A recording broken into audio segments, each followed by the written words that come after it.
आज की वीडियो में हम अभ्यास कार्य पुस्तिका कक्षा 6 के इकाई 3 पदार्थों का पृथक्करण के प्रश्नों को देखेंगे। तो देखिए, फर्स्ट क्वेश्चन है वायु मिश्रण है ऑक्सीजन और नाइट्रोजन, नाइट्रोजन और कार्बन डाइऑक्साइड, ऑक्सीजन और जल वाष्प, ऑक्सीजन, नाइट्रोजन, कार्बन डाइऑक्साइड और जल वाष्प। तो इसमें 4 सही कर लीजिएगा। शुद्ध पदार्थ के लिए सही विकल्प नहीं है। इन एक ही प्रकार के कणों से मिलकर बना है। इनका संगठन निश्चित नहीं होता है। इनकी अपनी विशेषता एवं गुण होते हैं। यह समांग एक जैसा होता है। तो इसमें सेकंड सही कर लीजिएगा, इनका संगठन निश्चित नहीं होता है। नेक्स्ट, चावल से कंकड़ के पृथक्करण का मुख्य आधार है कंकड़ की आकृति, आकार एवं रंग चावल से भिन्न होना, कंकड़ का भार चावल से भिन्न होना, कंकड़ का खुरदुरा होना, कंकड़ का जल में विलय होना। तो इसमें ऑप्शन फर्स्ट, कंकड़ की आकृति, आकार एवं रंग चावल से भिन्न होना, इसको सही कर लीजिएगा। नेक्स्ट, तल छटीकरण अथवा निथारने की क्रिया द्वारा ठोस तथा द्रव के उन्हीं कणों के घटकों को पृथक करते हैं जो जल में घुलनशील हों, जल में अघुलनशील एवं तली में बैठ जाते हैं, जल की सतह पर तैरते हों, जल से कम भारी हों। तो इसमें ऑप्शन सेकंड, जल में अघुलनशील एवं तली में बैठ जाते हों, ये सही कर लीजिएगा। नेक्स्ट है, दूध या दही मथने पर मक्खन के कण पृथक होकर ऊपर आ जाते हैं। इसका प्रमुख कारण है मक्खन के कणों का हल्का होना, मक्खन के कणों का भारी होना, दूध के कणों का हल्का होना, मक्खन के कणों के रंग में अंतर होना।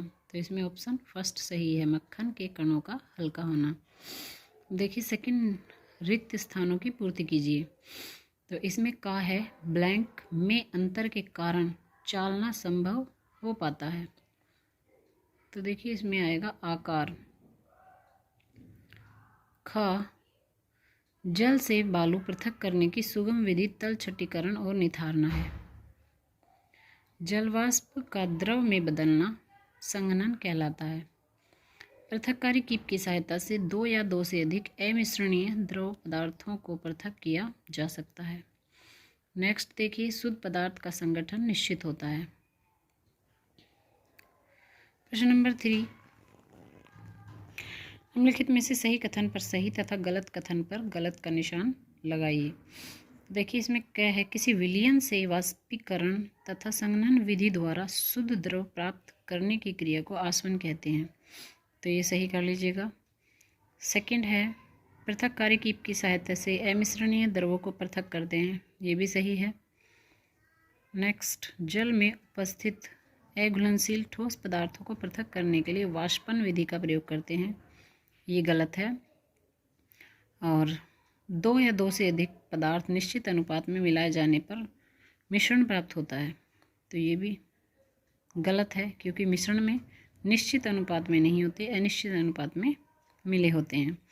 जल में चीनी घोलने पर विषमांगी मिश्रण प्राप्त होता है, गलत, ये समांगी मिश्रण प्राप्त होता है। आइसक्रीम वसा, प्रोटीन तथा कार्बोहाइड्रेट से मिलकर बनता है, ये सही है। नेक्स्ट प्रश्न है, स्तंभ का तथा स्तंभ खा को सुमेलित कीजिए। तो देखिए, संघनन, जलवाष्प का ठंडा होकर जल में बदलना, अपकेंद्रण, दही को मथकर मक्खन निकालना, चुंबकीय पृथक्करण, लकड़ी के बुरादे से लोहे की कील को पृथक करना। नेक्स्ट है क्रोमेटोग्राफी। तो किसी मिश्रण के अवयवों को अलग अलग करने की तकनीक होती है क्रोमेटोग्राफी। ऊर्ध्वपातन को कपूर का जलकर गैस में बदलना, इससे मिला लीजिए। प्रश्न 5, निम्नलिखित में से जो बेमेल है उसे छांट कर लिखिए। तो देखिए, वायु, ऑक्सीजन, नाइट्रोजन, कार्बन डाइऑक्साइड और ओजोन, इसमें बेमेल है वायु। बीनना, ओसाना, चालना, आसवन, फटकना, इसमें आसवन है। पृथक्कारी की आसवन, संघनन, थ्रेशिंग, तो देखिए इसमें थ्रेशिंग है। आयोडीन, नौशादर, नेफ्थलीन, चीनी, तो इसमें बेमेल चीनी है। वाष्पन विधि, आसवन विधि, क्रिस्टलीकरण, चुंबकीय पृथक्करण विधि, तो देखिए इसमें चुंबकीय पृथक्करण कर लीजिएगा। प्रश्न 6, बालू, निम्नलिखित प्रश्नों के उत्तर दीजिए। बालू और पानी के मिश्रण से बालू पृथक करने की विधि क्या है? तो देखिए, इसको तल छटीकरण और निथारना कहते हैं। खा है, क्रोमेटोग्राफी विधि द्वारा नीली स्याही की पट्टी का विभिन्न रंगों की पट्टी में विभक्त होने का प्रमुख कारण क्या है? तो विभिन्न रंगों की अलग अलग विलेयता के कारण नीली स्याही कई रंगों का मिश्रण होती है। नेक्स्ट, बालू एवं जल का मिश्रण विषमांगी मिश्रण क्यों कहलाता है? क्योंकि मिश्रण में दोनों अवयवों बालू और जल को अलग अलग देखा जा सकता है। वाष्पीकरण तथा संघनन की सहायता से शुद्ध द्रव प्राप्त करने की क्रिया का क्या नाम है? तो इस विधि को आसवन विधि कहते हैं। ओशाना विधि द्वारा गेहूं से भूसा किस कारण से पृथक हो जाता है? क्योंकि भूसा हल्का होता है तथा गेहूं भारी होता है, इस कारण से पृथक हो जाता है। चित्र को देखकर, नेक्स्ट प्रश्न है 7, चित्र को देखकर सम्मुख दिए गए बॉक्स में ठोस पदार्थों से ठोस को पृथक करने की विधि लिखिए। तो देखिए ये फिगर है, इसमें ये लेडी अनाज को ओसा रही है, तो इसको कहते हैं ओसाना। सेकंड वाले फिगर को देखिए, ये है थ्रेशिंग। नेक्स्ट है बीनना, ये चावल से कंकड़ पत्थर को बीनकर अलग किया जा रहा है। और ये फिगर है चालने का। अब इधर आइए, प्रश्न नंबर 8, निम्नलिखित पदार्थों में से शुद्ध पदार्थ तथा मिश्रण को छांट कर लिखिए। तो देखिए शुद्ध पदार्थ, इसमें सोना शुद्ध और चांदी भी शुद्ध है,